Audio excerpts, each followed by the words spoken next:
The next stop on our journey would take us to the largest man-made structure on Earth. Just 30 miles northwest of Beijing is the town of Zhiyangguan and the Great Wall of China. Stretching over 4,000 miles, the wall was constructed over 20 centuries by millions of men. Although some sections of it date from 500 BC, much of the Great Wall was constructed during the Ming Dynasty as a way to fend off the Mongol and Manchurian raiders from the north. And the section near Zhiyangguan was key to the defense of the capital.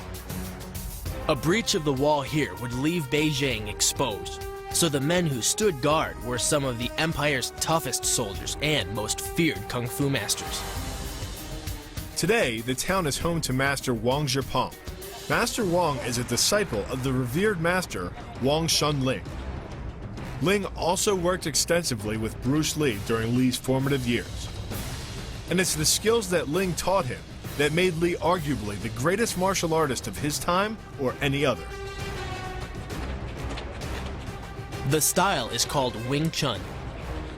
Master Wang's Wing Chun is built around the concept of efficient, close-quarter combat. Tight, coordinated movements are used to reduce the distance between you and your opponent. From there, a series of knees, elbows, or rapid-fire punches are used to injure and even kill. There's no wasted motion. Because of its close-quarter nature and its efficiency, Wing Chun has been adopted in the West in many women's self-defense systems, which wasn't surprising when we learned how Wing Chun came to be. In the Qing Dynasty, a woman started the style of kung fu to protect herself. In the 18th century, a local warlord tried to force a woman named Yin Wing Chun to marry him.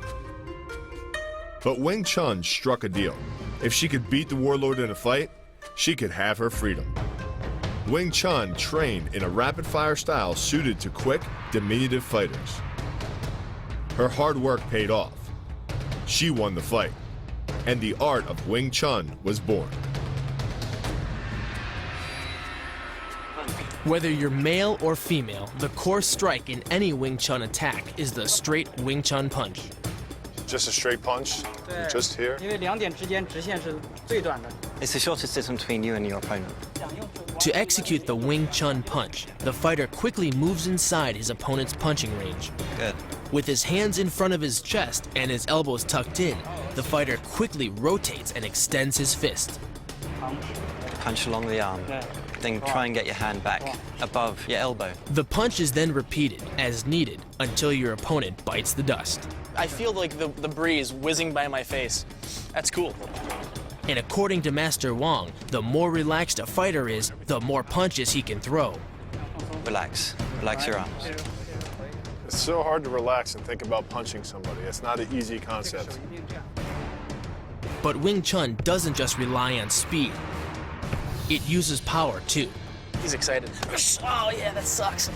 And even through a pad from, this far away, you feel a lot of power. The key to this synergy of speed and power is punch technique, punch location, and punch frequency. With your elbows tucked in behind your fist, the energy of each punch is maximized. And because the punch is delivered to your opponent's core along a center line, the more directly that force is transmitted to his body.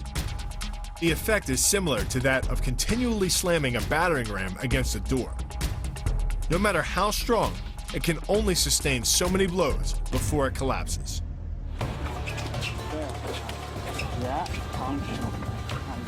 Tell you what, this punch is very difficult. Staying in that motion and always realizing that he can hit you back.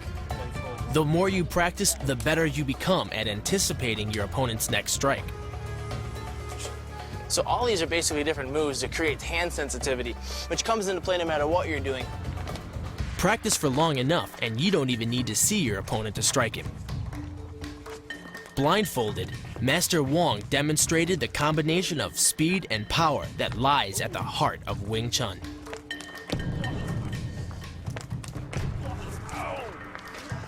Okay. See, that's for real. If you break your training partners, you don't have anyone to play with. But Master Wang explained he was actually taking it easy on his sparring partner.